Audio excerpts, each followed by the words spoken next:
Welcome back. The episode 172. The man is Dave Bennett. A few years back, I had a friend reach out to me and say, "Hey, Stray Cats and Jerry Lee Lewis are playing at the some place in Vegas. Let's go." So, some friends of mine and I took a road trip. We jumped in the car, drove down, and it was fun to see the Stray Cats and the Killer. And although it wasn't the type of performance I would have expected Jerry Lee Lewis to give in his early days, it was a lot of fun to see this legend of rock and roll. Now, interestingly enough, we had tickets to the Utah Symphony where Dave Bennett was playing and doing a tribute to Jerry Lee Lewis and all of his iconic songs. So, a few weeks after seeing the Killer in concert, we were able to see today's guest in concert with the Utah Symphony. And I'll tell you, it was a blast. We had more fun at that concert than I had watching Jerry Lee Lewis play in person. And it's been fun to connect with him and build an online friendship ever since.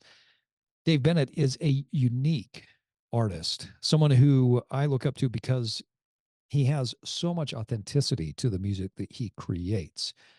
Now, Steve, why are you putting a musician on the Evolved Man podcast? You might be wondering. Well, when I started this podcast, I wanted to be able to talk to a wide variety of people, people that I thought were individuals that embodied what it means to be an evolved person, someone who is great at their craft, someone who has been able to tap into the authenticity of creativity, someone who weaves in the overall tenets of health and fitness, but has a deep spiritual connection as well. And Dave Bennett is that sort of man. So I hope you'll enjoy this journey as we walk through Dave's early career up through his now 40th birthday. We talk a little bit about how he got started in the business, who some of his original mentors were, how he's been able to achieve all of his early dreams, and what does it mean to show up as an artist at 40 years old, physically, mentally, emotionally. There's a lot of great takeaways for anyone in this episode, especially if you're not a creative like Dave. So, with that, I want to introduce you to Dave Bennett. Welcome to the Evolved Man, where we are at war with the mediocrity of modern man. The Evolved Man is for men like you who are willing to be strong, open, and aggressive learners. Men who are not afraid to disrupt and change. It's time we ditch the current conventional idea that we devolve with age, that the dad bod is our destiny, and that the glory days are behind us. Your best isn't behind you, and I'm here to provide you with practical tools, a few tips and tricks, and everyday wisdom to help you evolve into your highest form. Strong, lean, smart, educated, and emotionally intelligent. Now, let's go to war.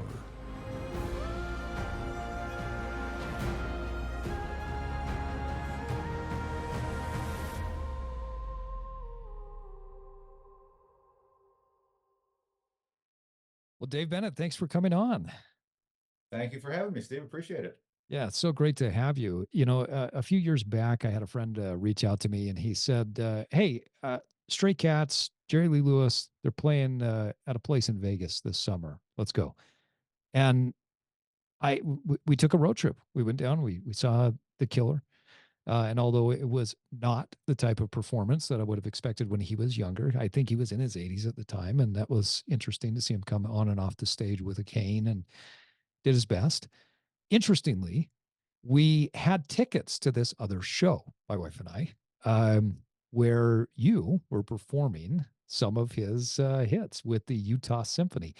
And so I was laughing with my friends. I said, What's the coincidence here, right? That at the same time, in about a month or so, we're going to be going to the symphony and hearing this, and that was a much more lively show, if I'm being honest.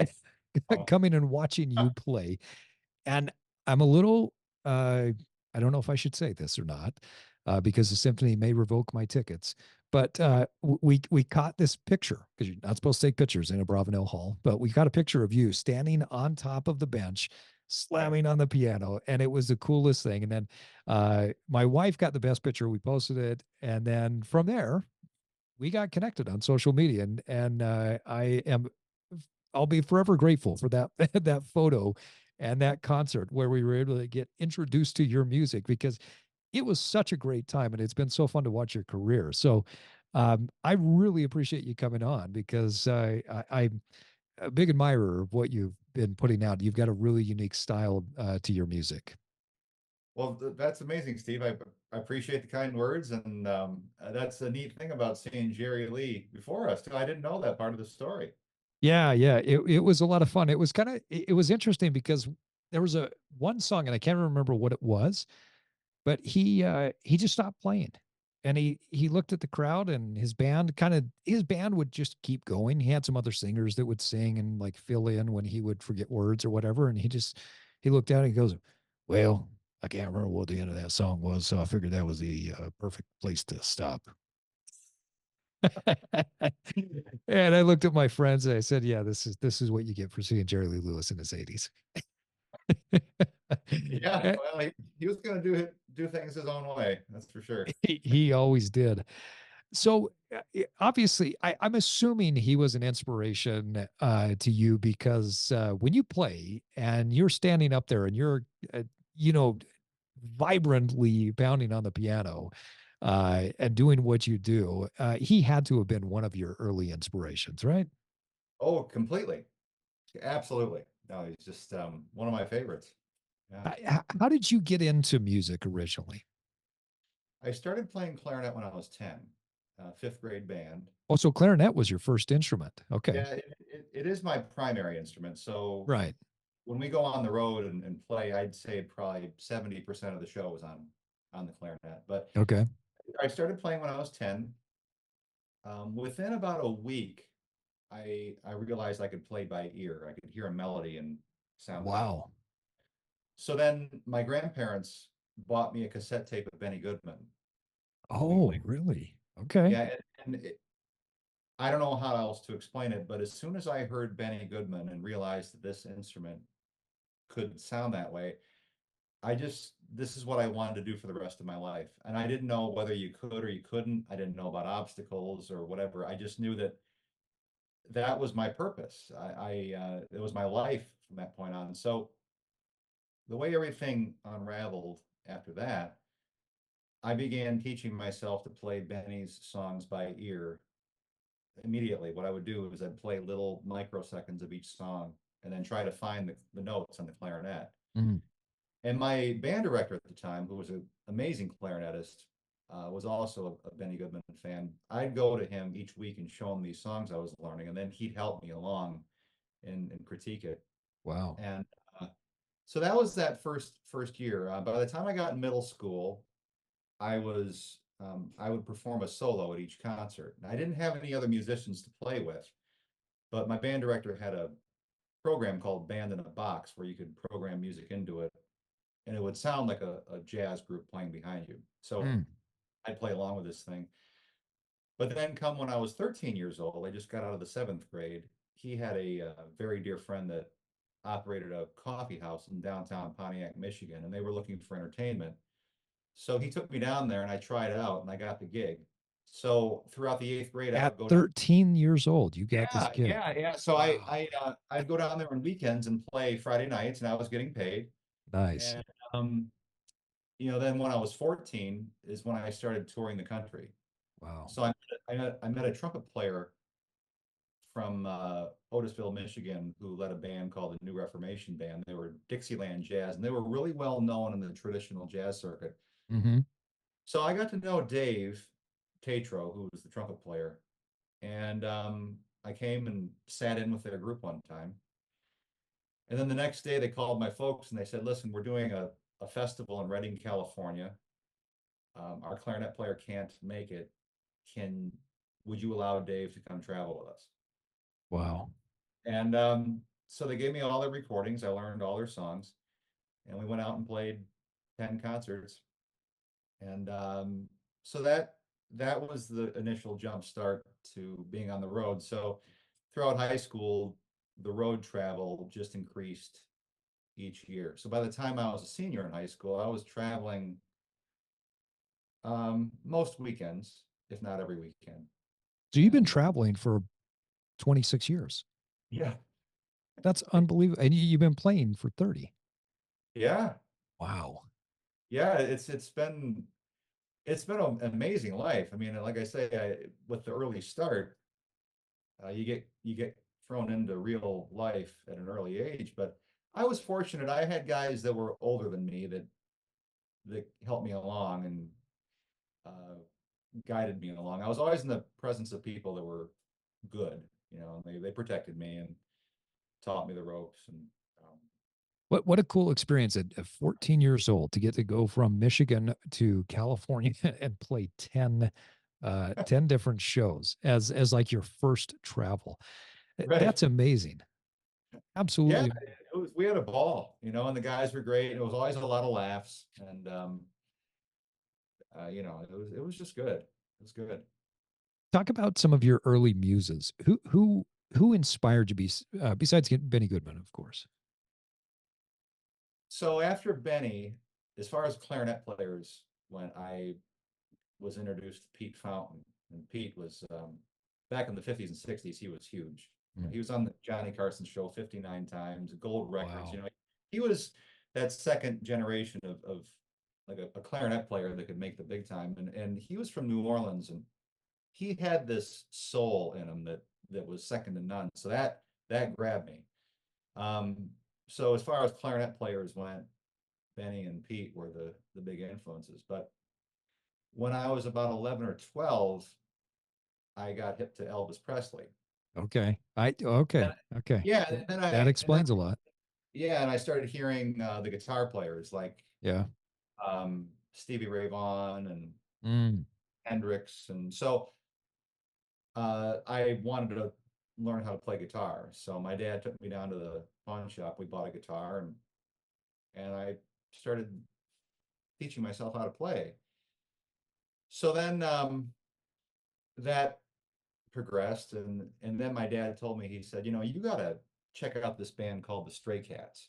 Oh yeah. That was the other band we saw with Jerry Lee. Yeah, right. They were So there. Yeah. so this all happened when I was 13 years old, and Wow. in around that time, Steve, that swing music was making a comeback. So this is Yeah. 1997. Yeah.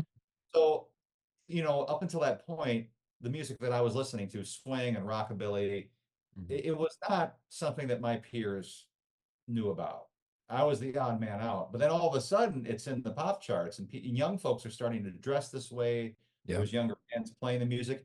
And I was in my glory because I thought finally people are appreciating this music. So I got hip to Brian Setzer and then Mhm. Mhm. rockabilly stuff. And then I heard Jerry Lee. And I didn't know how to play piano at that time, but I heard the music and I really fell in love with it. So as far as me performing the Jerry Lee stuff, I didn't really start doing that until my early 20s. Okay. Interesting. So I would dabble at the piano if there was one in the room, like at school, or I could sound out a rough version of Whole Lotta Shaking going on, but I didn't really know what I was doing.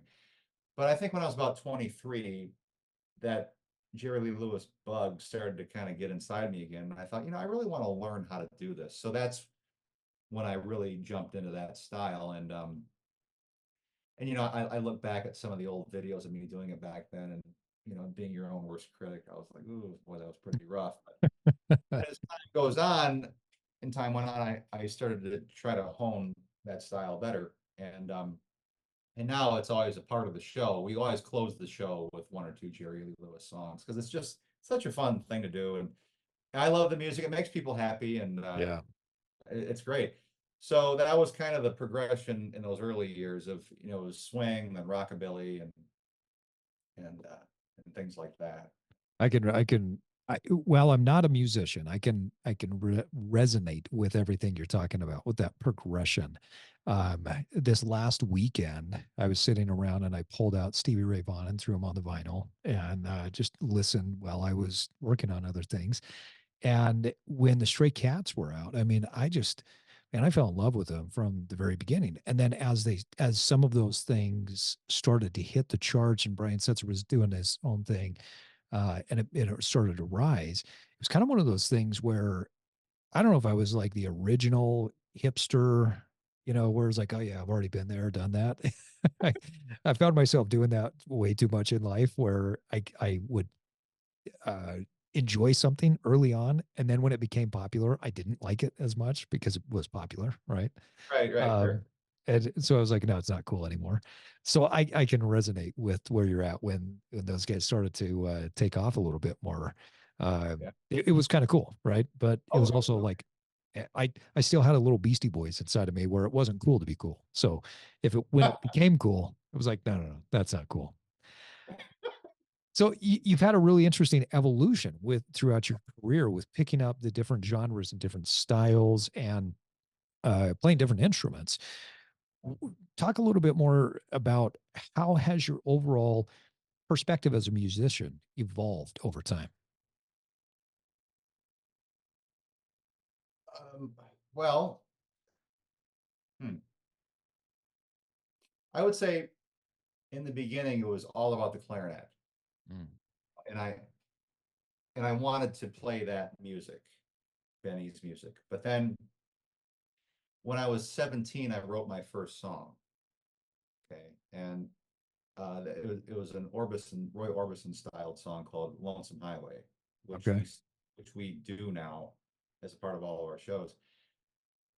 So I think over time, it was all about me trying to master the instruments and to bring back music that was popular in the past. But as I approached 30 years old, and then in my early 30s is when I started writing more of my own music and actually having being brave enough at that time to release it and Mm. seeing what happens.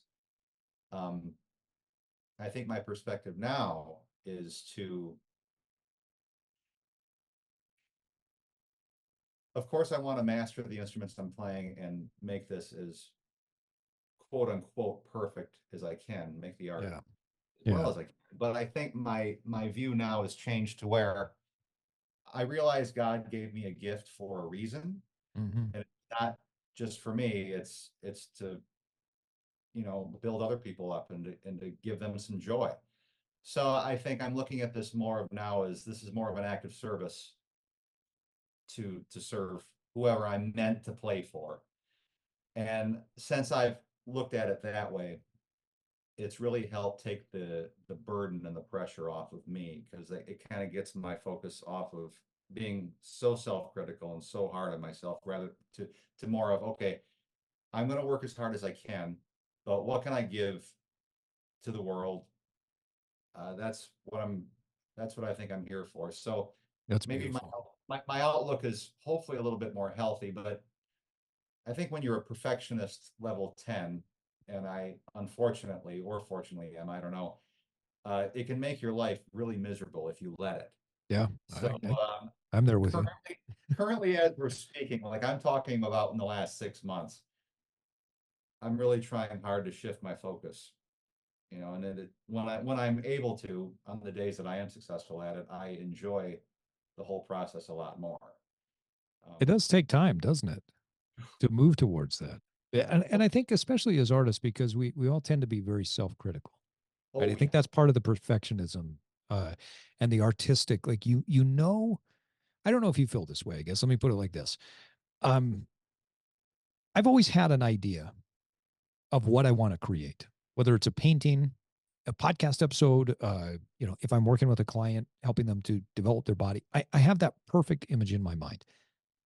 And it almost never turns out exactly the way that I want it to, no matter how much I wanted it to be. Right. And as Bob Ross used to say, there's happy little mistakes along the way that just become beautiful parts of the painting.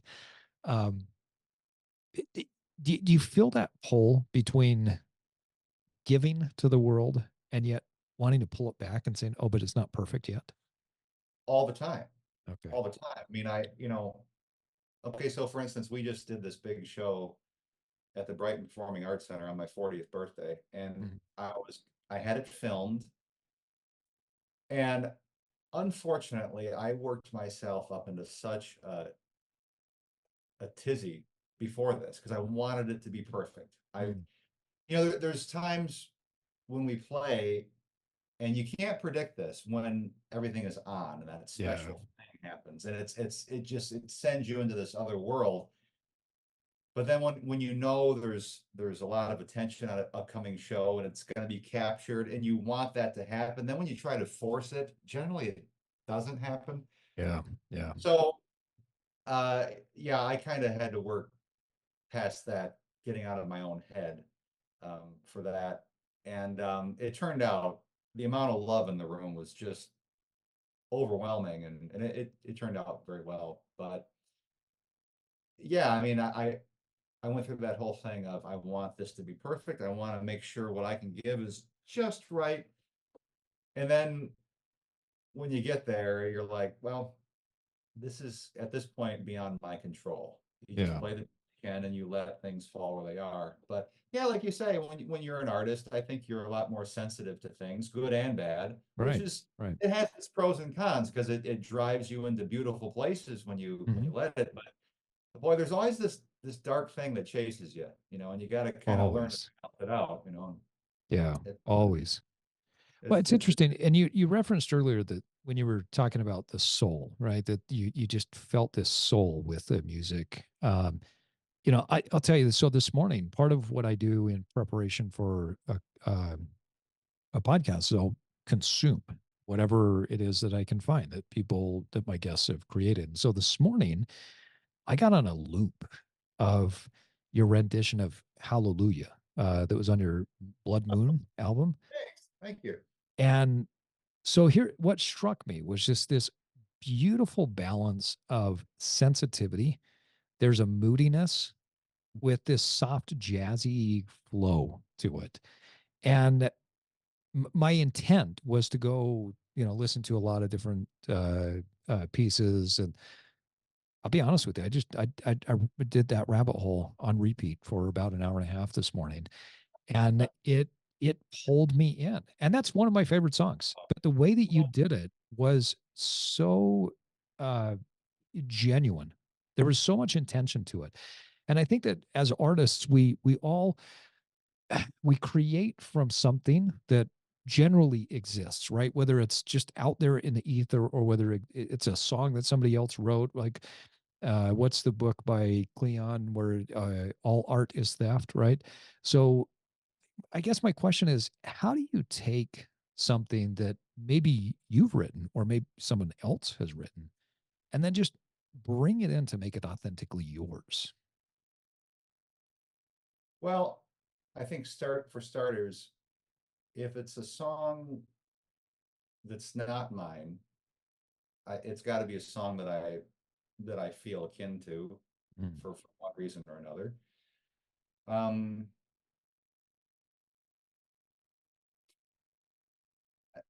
I think that no matter what we're playing, my philosophy is if I can just be sincere and honest in an interpretation, then it's always going to connect. Mm. So maybe for instance, if I'm playing a song,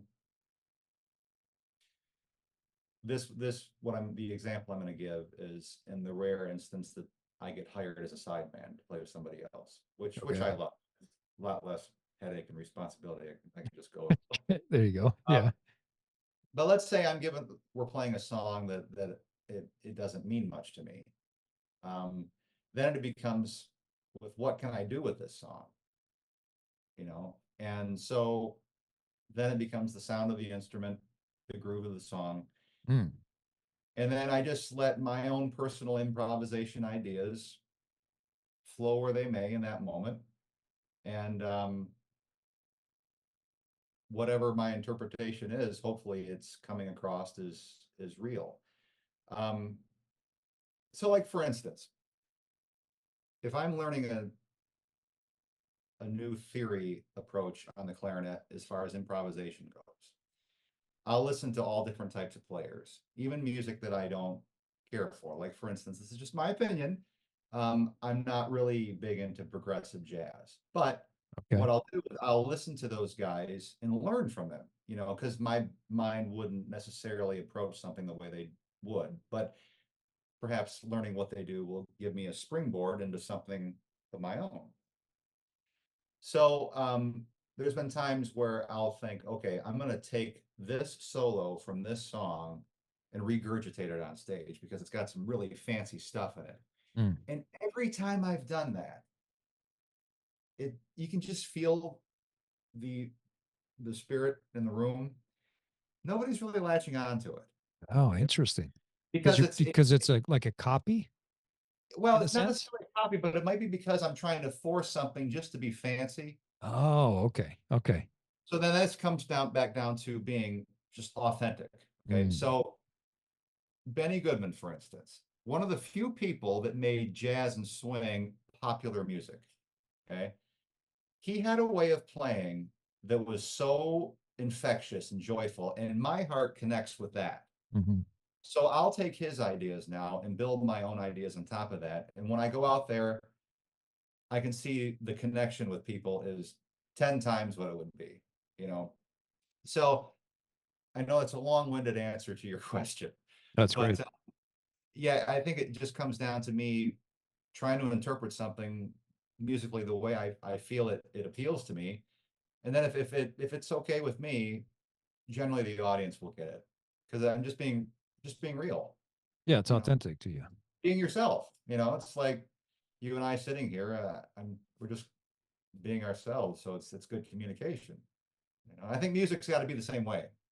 Well, yeah, any creation, right? I mean, any creation that we have, whether it's music, art, a business, a conversation, the more authentic we can be, the more it tends to flow. Right. I my observation, Dave, is that we've lost a lot of authenticity in this world, and we have so many people that are just copying each Mhm. other, right? I mean, um, you, you drive down the street, and you see 10 carbon copies of the same person. You jump online, you see 15 carbon copies of the same type of person, right? And you can really sniff the ones out that just don't seem authentic. And so I think authenticity is something that, at least from my perspective, seems to be lost today, or people are having a hard time finding their own voice. So I want to come back to this idea of authenticity and what you're creating, because that's one of the things that has always resonated with me from the first time I saw you perform to listening to your music on my iPhone. There's a unique authenticity that is always present. So first, if someone's listening to this and they say, "Hey, I'm having a hard time. I've just been copying other people. Maybe they're copying with their business, or they're copying the clothes somebody else wears, or whatever," right? What would you recommend to them to tap into the more authentic side of who they are? Hmm. Well, probably first thing to do would be sit back and analyze what it is you've been copying. Let's say music wise, because that's just what I understand. Yeah. If you got a musician who doesn't know their own thing yet, and they've just been copying, um, take a solo, for instance. This is just an example.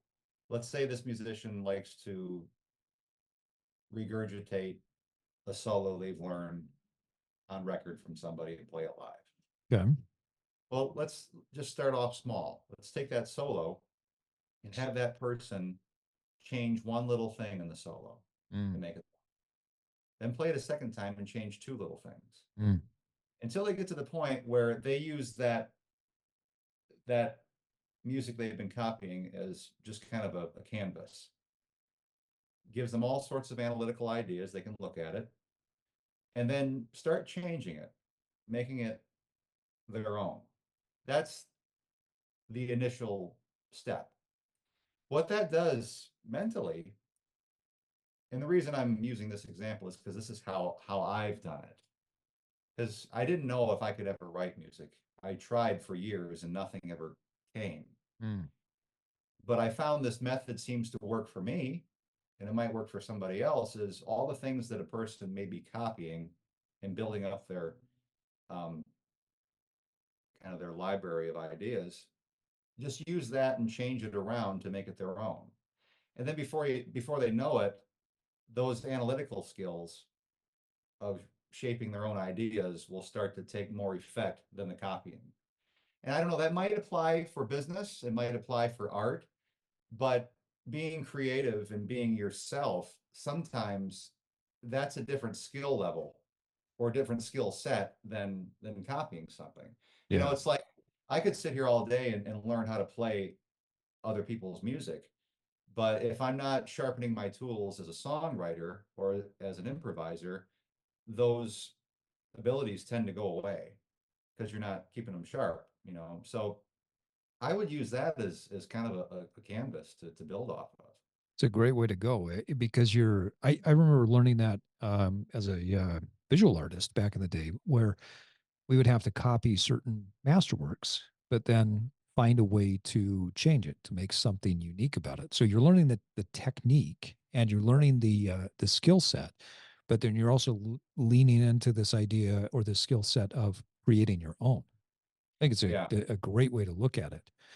You know, I think all artists have methods. They have a process. They have some sort of system or way of creating. In fact, a few years back, I picked up a book on the different daily habits and routines of artists. And the one thing I walked away with that is that all artists, we're all crazy to a certain degree, right? absolutely. Some more than others. I think it was Mozart that would wake up in the morning and fill up the bathtub and take a bath and then walk around naked for hours at a time with the water was everywhere and it would just seep down into the apartment below him, and he just didn't care, right? And he would take his breakfast and he would take his lunch. He would have people bring it in, and here he is wandering around in his apartment naked. And I read this book and hearing about these different habits and ideas and things that artists would do, and I think, well, okay, so we're all a little bit crazy. Some of us maybe more than others, but we all have a method to our madness Right, right. that gets us to the point of creation. What is when you're going into a creative session, whether you're maybe just practicing or you're trying to write music, walk us through what your process is. What do you do to kind of get in the mood? Well, for me, morning is best. Okay. You know, I'm not freaked out about something during the day. You know, you got to have concentration. So I always find mornings are good because everything's settled and you're Mm. fresh. So that's number one. Um, what I'll do next is I might learn another song that I'm totally unfamiliar with, whether it's on guitar or the clarinet, because then that'll jumpstart me thinking analytically. Okay. And um, and then after that, I'll just take what I've learned, whether it's a different chord progression at the piano or a voicing or a certain idea on the clarinet, and I'll just start tinkering with it, Mm. you know, seeing what happens. As far as writing a song, what I might do, since it would just be me in the room, I always react to chord progressions. Those set the mood, you know. So what I'll do is I'll flip the recorder on, sit at the piano, and start playing chords, and then maybe just singing a melody, anything that comes out of my mind, and record everything that I do, and then go back and listen and see if I came up with anything that's worth keeping. Um, sometimes a lot of times there isn't, which is another reason why I honestly, writing music for me is like pulling teeth. I don't enjoy the process because Mm. sometimes you sit there for 6 or 7 days and nothing happens. Yeah. Yeah. But then you might land when you do land on something, then then you're on the chase and you just keep experimenting. And like I say, for me, I have to record everything or else all these ideas get lost, you know. And then I just record everything, keep playing, and then I'll keep coming back to it and keep whittling it away. Occasionally, a song might come out in one take. I've had I've had one or two songs like that where they played themselves, Mm. sang themselves, but generally that's not the case.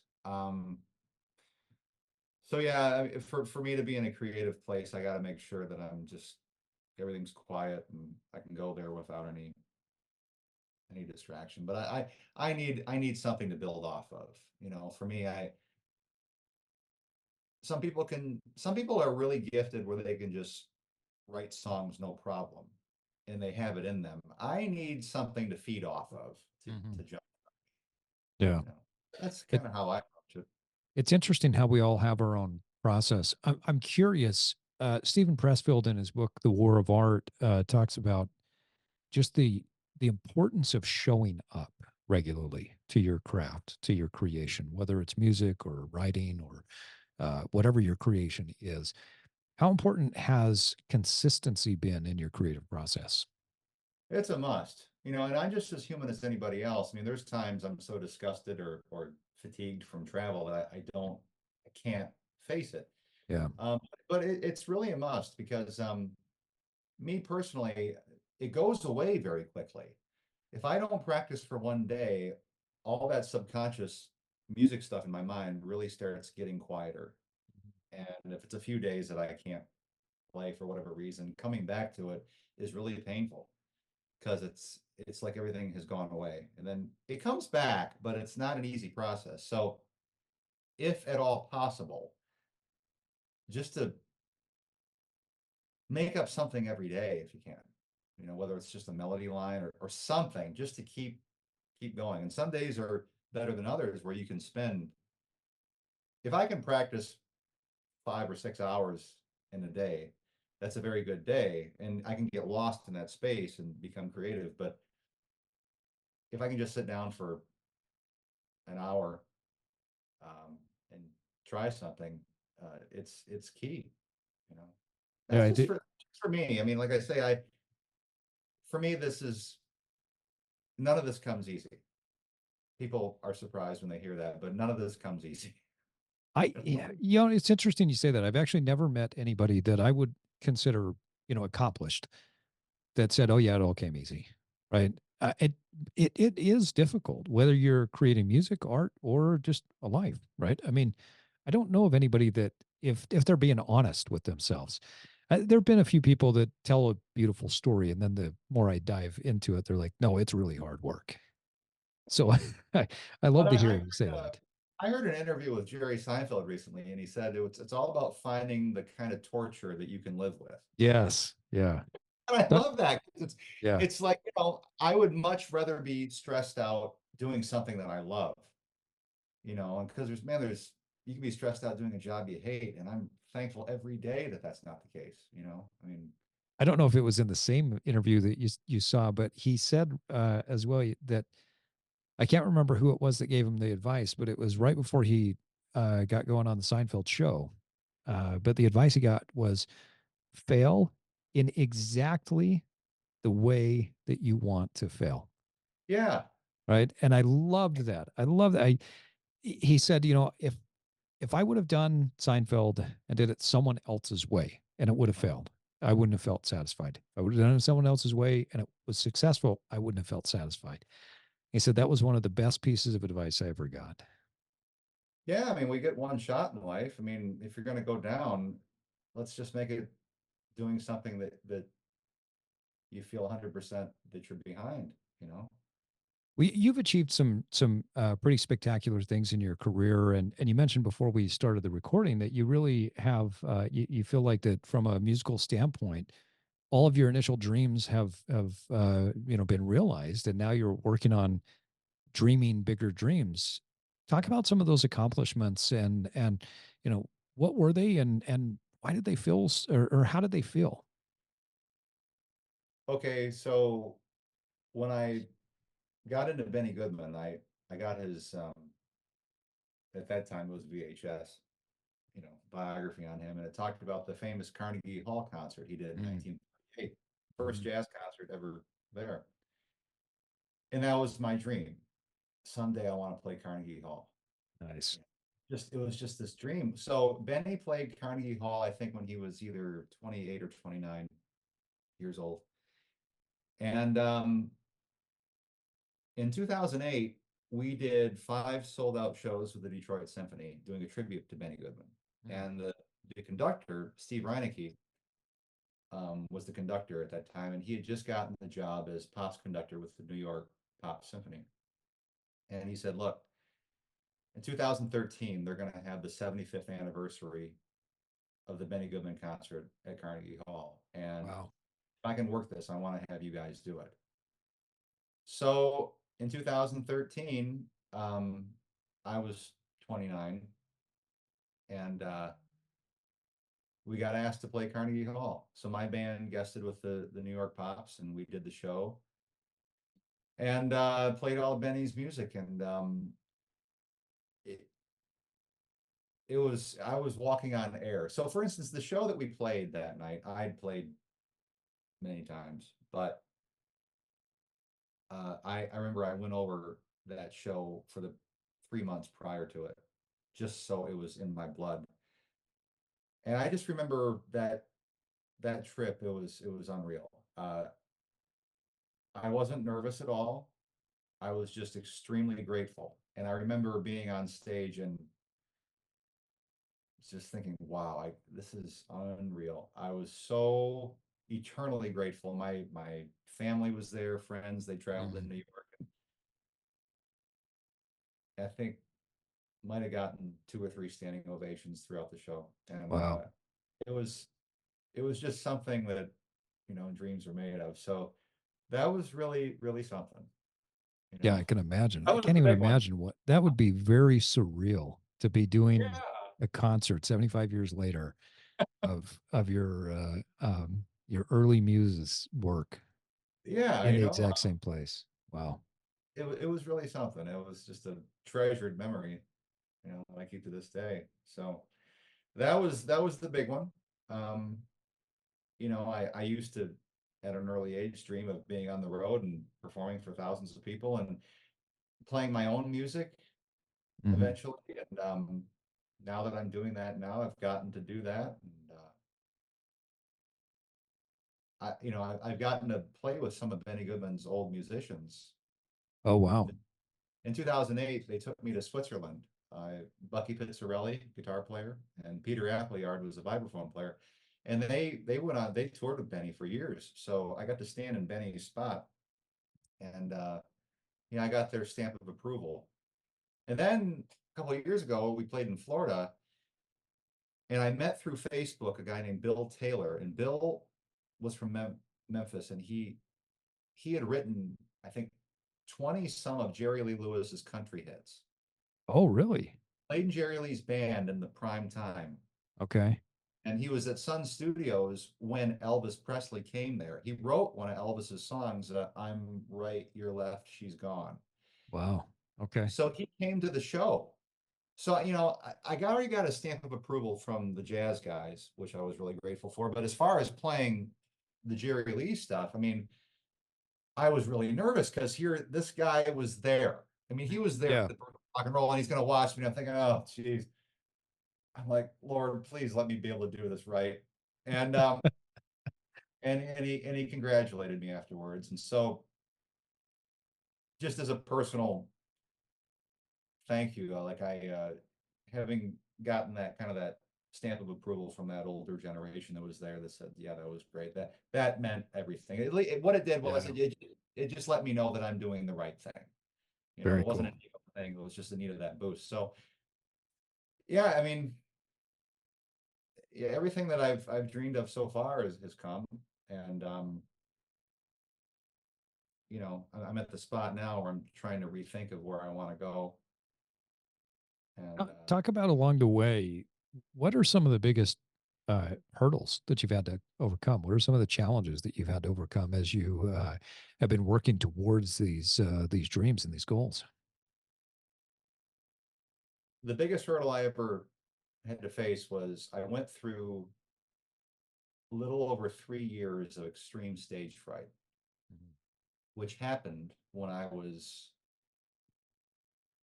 32 years old. Started when I was 32, believe it or not. So this is after Carnegie Hall and all these things. Up until that point, even before I took the stage of the biggest concert stage, I was never nervous. I was just like, okay, let's do it. Let's have some fun. It was this feeling of joy.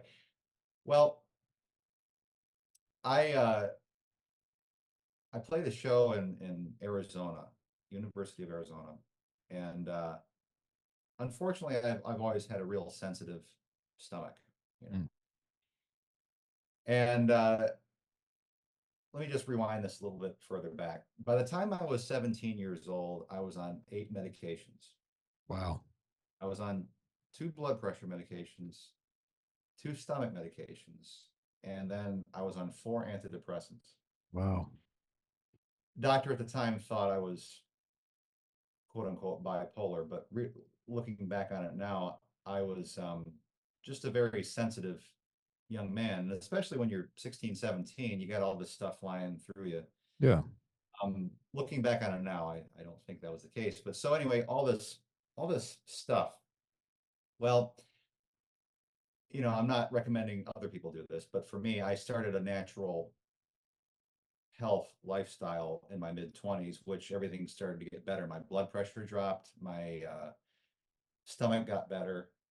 But then for me, I started going on natural supplements, which started to help how I felt mood wise. Mm-hmm. So I began slowly weaning myself on these meds. And like I said, I'm not telling anybody else to do this, but this is just what I did. Mm-hmm. And the one medication that was the last one to go uh, caused a little bit of anxiety in me. So I was on stage at the University of Arizona, and Sing Sing Sing is our big finishing number. And for me, that's like the apex of the show. Mm-hmm. Well, as I'm playing Sing Sing Sing, I ate something for dinner and my stomach started to bother me. And then my nerves started really tripping out on me. So I remember I had to cut the song short and then feature the piano player, and I had to leave the stage. Mm. In my mind, this terror got lodged in me that number one, I failed on stage. In my mind, I failed. Yeah. Yeah. So from that point on, the stage fright got worse and worse. I remember right after that we played in Houston with the Houston Symphony. And they had these big jumbotron screens that you know made Mm-hmm. you huge. And every show what we did, I felt like I was literally having a nervous breakdown on the inside. 3,000 Wow. people tonight. Wow. And I'm thinking, okay, why is this happening to me now? I've been doing this my whole life, and this fear got lodged in. I should be able to shoo this away. Um, so for the next, it was over 3 years or so. It got to be where even if I was in a room playing for 20 people, I had to go on stage with completely empty stomach, void of any water, and I was scared to death. And it leaked over into being just around people. Mm. It kept worse and worse and worse. So there was a period there where I thought, am I going to have to give this up? Because I was terrified of being on stage. I Wow. hit it well. Nobody knew it, but inside it was crippling. So I can't really say that there's any one moment that cured it. Um, but I'm a Christian, and I kept praying. I'm thinking, why is this happening? And I had the counsel of my 2 pastors and a close group of friends that really supported me during this whole time. And slowly but surely that this cloud started to lift. It wasn't instantaneous, Mm-hmm. but um, and I can't tell you exactly why I went through that period. I know that I've been able to help some other people that have gone through the similar anxiety because I've been there, and they've never really guessed that I had gone through that because, like I say, I hid it really well. Mm-hmm. Um, Looking back on it now, I think a lot of it had to do also with dietary issues that I've come to find out I have. There's food allergies that I have. And since I've straightened a lot of that out, that's helped even more so. So I think there was a physiological reason too. Yeah. Yeah. Um, but I would say that that was the biggest hurdle I had to overcome, you know. My mom passed away unexpectedly at age 49 when I was 23. I'm an only child. So that was something that rocked our whole foundation. Yeah. Uh, Yeah. I can imagine. so, there's, if you tap anybody on the shoulder randomly in the street, everybody's had hard times and tragedy. I'm no different than anybody else, but those are just some of the things that they're just in my story that were somewhat crippling at the time, but through God's grace, I've been pointed to the correct doctors and health to help me through these things. And that was something that, as you told me that story before, I thought I can relate to almost every detail. Obviously, I'm not standing on stage in front of thousands of people, but I would go give lectures and speeches, and I'm standing on stage in front of uh, sometimes a dozen and sometimes a couple of hundred, and I would get the same thing. And it wasn't. It took me a few years to figure out that a lot of it became this cycle and this loop of fear, but a lot of it was related to digestive issues that I was dealing with. And it took me a long time to figure out what was it specifically about the nutrition that was wrong for my body. And once I figured that out, no more issues. But, like you, it was every time I would go stand on stage, or it all actually got to the point where I would be terrified to fly. I would be terrified to get in an Uber or a taxi because I'm thinking, well, what if my stomach starts giving me trouble, right? What if, and I remember one time I'd gone to a doctor and she told me point blank, she's like, oh, there's nothing you could do other than just take medication for it. I'm like, no, no way. There's no, I'm not doing that. That can't be the answer. There's got to be a better answer. And so it took me a while, but I got to the point where through some great coaches and partners and friends that I've got in the health and fitness industry, that we narrowed it down to what was causing me issues. And as soon as I cut those things out of my diet, uh, haven't had the issues ever since. But Wow. the anxiety that it brings up was just unbelievable. And like you, I was really good at hiding it. No one knew when I, when I was struggling. And so when you said that the other day as we talked, I thought, yeah, I can resonate with that at a very, very deep level. That's a big challenge. And it also makes me wonder how many people just tend to suffer in silence as they go through. And, we look at other people and we say, wow, that person's very successful. Uh, but we all have our challenges along the way. So I appreciate you sharing that story. I think that can be very impactful for people. Um, Well, we're all, we all got our stuff. Every one yeah, of us. yeah, yeah, we Um, do for sure. What you do is very physical. I mean, you do rock and roll, you do jazz, like you're just you're moving a lot. And I know that one of the things that's a passion of yours is the health and fitness aspect, taking care of your body, but also you've gotten involved in the classical bodybuilding type of mindset. Talk a little bit about what improving your health and fitness, improving your nutrition, and getting into health and fitness more has done for you and your career, but also your life. well, I started lifting weights when I was about 12. And one of the reasons I did at that time was I was always a foot taller than everybody else, but I was extremely shy, extremely Mm. sensitive. So, there's that insecurity thing I think that a lot of young guys go through. So it kind of Mhm. helped me get a little more self-confidence just to be among the rest of the guys. But uh, I took an interest in powerlifting when I was a late teen, and I did that for about 5 or 6 years. And but with that, I put on about 60 pounds Wow. because in my strength, I was going to start competing. Um, but then to be honest, I just felt so miserable because my diet was terrible, just about getting more weight on and getting stronger. And Yeah. Yeah. it's just, yeah, I thought I got to start changing this. I think nowadays they call that a dirty bulk. You just eat whatever you can and I you get a little know. bit of muscle and a lot of fat. I Oh, remember those days. so anyway, when I was probably 29.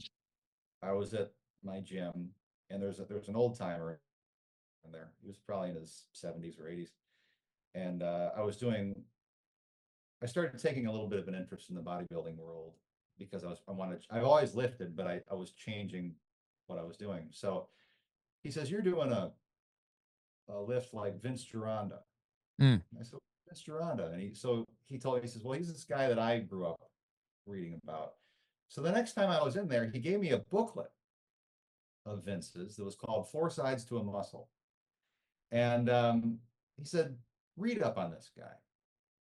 So, all right. So I started reading his literature and about workouts that were really quick, very brief, but very controlled, and this mixture of doing different shapings. And then the diet thing, very clean, higher protein, fats, vegetables. And I mean, this was a whole thing I was totally unfamiliar with. I just kind of did things instinctively, which wasn't a good idea. I got nowhere, you know. yeah. So I started following Vince's stuff. I started following this booklet, and within 2 months, I noticed my body started changing.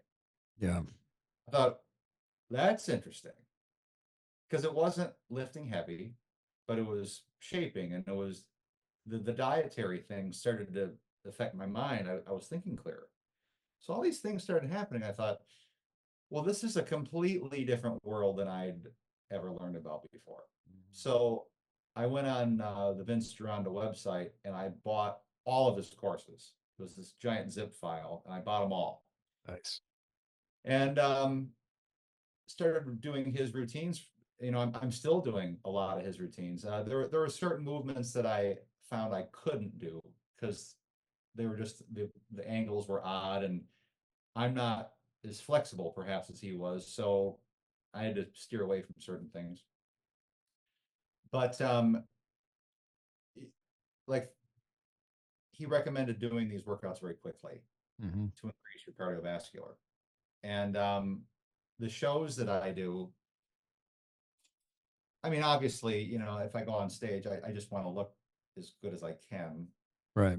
But I also needed to have the endurance to do these shows. So when you're up there for an hour and a half or two playing clarinet, guitar, singing, and then playing piano and jumping up and down. I mean, each show is it's like an Olympic event, mentally and physically. And I really needed the stamina to be able to keep doing this.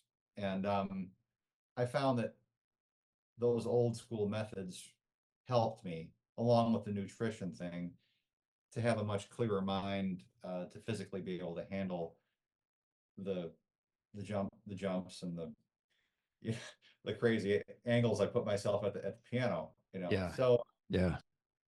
it went from as a young man wanting to lift heavy and be strong and everything. Now it's more about, okay, I just want my vessel to feel good. I don't want there to be any aches and pains. I just want to keep sailing as gracefully as I can. So I'm still constantly tweaking things, but Yeah. That's how life is, right? yeah, so that's kind of where I'm at right now with that whole thing. Vince's stuff is fascinating to me, as you and I've talked about. So Vince was, I mean, a revolutionary. He was the guy that helped all of my early mentors. Frank Zane and Larry Scott. Vince trained those guys, and Arnold Schwarzenegger. I mean, they picked up a lot of the information from him.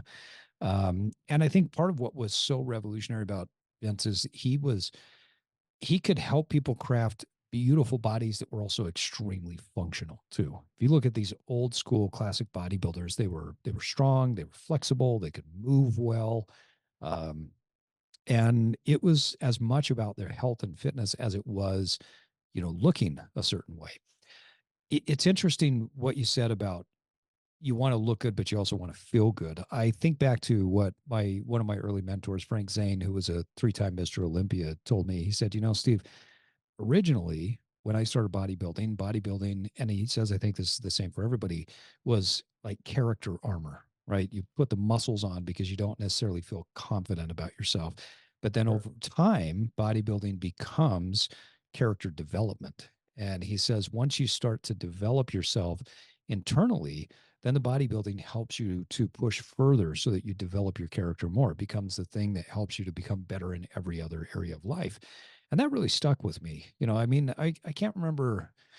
I want to say I was in my late 20s when I first trained with Frank, and that stuck with me, to this day. That at the beginning, there might be just I want to look better, I want to be stronger, right? But then down the road, it's not like that goes away because I think we all have aesthetic goals and there's nothing wrong with them. It's like, I mean, as I tell my clients all the time, nobody says, oh, I want to go to, the sewers of Chicago and go on vacation. You go to a beautiful place because we're drawn to beauty, right? Of And we're course. drawn to beauty and aesthetics in the way we look as well. So I don't think there's anything wrong with an aesthetic goal. But as we get older, we tend to take on more of that. And I still want to perform well. I want to Sure. be able to Absolutely. do what I enjoy doing. Yeah. With hitting the big 4-0 this last week, which again, happy birthday. I know I texted you on your Thank you. birthday, And but happy birthday to you too. yeah, thank you. Thank you. We're kindred spirits here in many things, and our birthday being like a week apart from each I other know. as well. Um, what's changing in your fitness journey at this point as a 40-year-old man now? Well, I I had some vulnerabilities in my upper back and neck the last 6 years. And I found that each time I was performing, something was going out. And and there were certain things at the gym that were irritating it. And I didn't know what was up. Mm, So I see a naturopath who does chiropractor work, and I see a chiropractor besides that. The naturopath does muscle testing yep. using reflex analysis. So if I do a certain movement, he'll use a surrogate, like a nurse, and she'll hold her arm out. And if I do a certain movement, like let's say I'm at the piano and I put my head back and I start going like this, Hmm. if that's detrimental to me, her arm will go limp. Hmm. Now, to the observer who may not be familiar with that sort of testing, it may seem like, is this for real? But what we did over a few years was I would show him videos of me playing, Hmm. and we test all the different movements that I would do on stage. And I've had to cut out certain things that I would do on stage. And once I did that, and for instance, corrected my posture, like if I'm sitting at the piano, I had a tendency to shift my body like this while my hands were here. Hmm. Well, apparently that was causing an imbalance. So now what I have to do is I have to keep my body straight. I can still keep my head to the right, but I have to keep everything loose. And so not only do I have to think about the music and the lyrics and everything else, but I'm thinking about posture and how I'm moving. Yeah. It's a lot of things to be thinking about. But since I've been changing these things, I've been getting stronger and the pain has lessened. And we're trying to strengthen those muscles that surround those discs and vertebrae. Now, there's been no real damage or anything like that, but a couple of discs have been irritated, so we're trying to get that corrected. So at this point right now, people will joke and they'll say, well, you're 40 now, so you can't be jumping around the piano anymore. And there's part of me that says, Yeah. No way. You I'm can't. not listening to that. Listen, so my plan is to just keep problem solving anything that comes up. Because the amount of joy that I get doing this, whether it's clarinet, guitar, or piano, it just makes life worth living. And then seeing everybody else be happy, I just want to continue doing this as long as the good Lord will let me. And I have a feeling that that's what I'm here to do. And if I can do it for the next 20 or 30 years, great. But I just have to be a little bit more conscious of things because, body has wear and tear. Yeah. And Yeah. it's just trying to be as smart as I can. I mean, if something's not working, I don't want to be foolish. I want to fix it. So that's where I'm at right now. We have to be a little bit more conscious as we get older because the body doesn't recover the same, right? And so adjusting those things. But what's great is that as we age, we can become better. We can become stronger. We can become, more flexible. Like we have the ability to do all those things. Age has nothing to do with it. Now, yes, certain aches and pains might last a little bit longer or recovery capabilities go down, but there's so much that we can do to just continually improve as we age. So I love that mindset. Yeah, and I agree completely. So, like I told you, I'm off of all the medications now. I Mm-hmm. take a lot of natural supplements. I'm getting my diet straightened out. And, except for straightening the upper thoracic thing out, thankfully, I do feel better than I did when I was 21. Yeah, that's great. The mind is clearer. It's Yeah. just trying to just tweak things as best I can. But I will say this much: these old bodies are a lot of maintenance, aren't they? They do. You It's have to like, take oh them my into the God, shop more often. man, That's for like, sure. come on, give me a break here. Yeah. Well, Dave, I know we're coming up on our time, but tell our audience what's coming up for you. What are you what shows are you playing? Where can people find you? How can they learn more about you and the amazing work that you do? Well, if anybody would like to come to a show, we spend about 80% of the year traveling around the country, but I'll be mainly in Michigan or Indiana this summer. It's just, Okay. the touring dies down. Once September rolls around, we're going to be in British Columbia, California, Sun Valley, Idaho, Florida. It's always nice to go to Florida when the winter months come. Oh yeah, I was just going to say We're going to be, Sun yeah, Valley to Florida. That's a big shift but in the cold if months. you go to davebennett.com, my itinerary is there, and sign up for the monthly newsletter. But I'm also working on a new album with my pastor, Tom Hampton. He's Oh, very an, cool. an amazing singer and guitar player, and what he does, we'll play together at church, and he brings in songs that are about real life. Mm. It's things that people can really relate to, and he always leads them to the gospel. And we became best of friends. So we've been wanting to do a project together for a long time, and finally we got the chance to do it. So we went into the studio. He laid down his tracks. I put down my clarinet tracks, and now we're at the point where we're gonna review the songs and see what other instruments we want to add to it. But hopefully the album will be out sometime by the end of the year. And this is really special because I don't know, when he and I get together, there's just this really good thing that happens, and it'd be fun to travel him and I as a duo, and play some different circles. Yeah, that So sounds great. see It's what happens. amazing when you've got a good creative collaboration like that. Yeah, yeah, yeah, yeah. We'll see what happens. It's exciting. you know. Yeah. Oh, good for you. Well, Dave, I've always believed that evolved men are men that grow in all areas of life. Right? You evolve your body, it's so that you can evolve your mind, so that you can evolve your soul, so that you can evolve your tribe. And I think you are the living embodiment of that. I believe that a major part of evolving in life is finding what it is that's unique and authentic to you that you can give to the world and create in the way that is the most authentic expression of you. So I can't thank you enough for coming on. What a great conversation we've had, and I really appreciate the time. Hey, man, it's been a total honor, and I'm glad to call you my friend. So thank you very much. Yeah, thank you as well. Thanks for joining me today for this episode of The Evolved Man. If you're learning from and gaining value from this podcast, please subscribe to the Evolved Man newsletter, where I can support you even more in your personal evolution.